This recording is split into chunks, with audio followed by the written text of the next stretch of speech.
Já, við erum mætt með Valsarann Dag Sigurðsson og landsþjálfara Þjóðverja. Hvernig sú tilfinning? Hún bara fín, sérstaklega svona í ljósi þess að hún gengi vel í byrjun og það gerir þetta allt svona léttar og skemmtilegra. Draumarmarkmiðið þá íslenska landsliðið?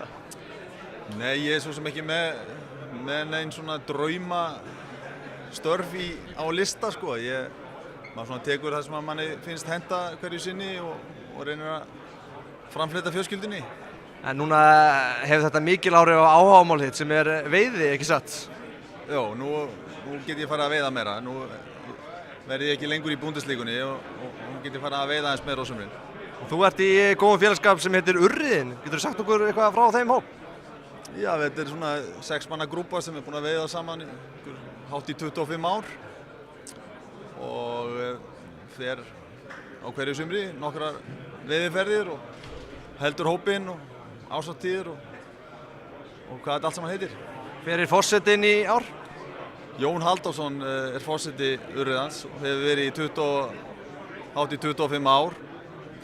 Oft þótt svolítið valtur í sessi en hann tórir inni. Já, þú ætlar ekki að steypa nú stólu þar?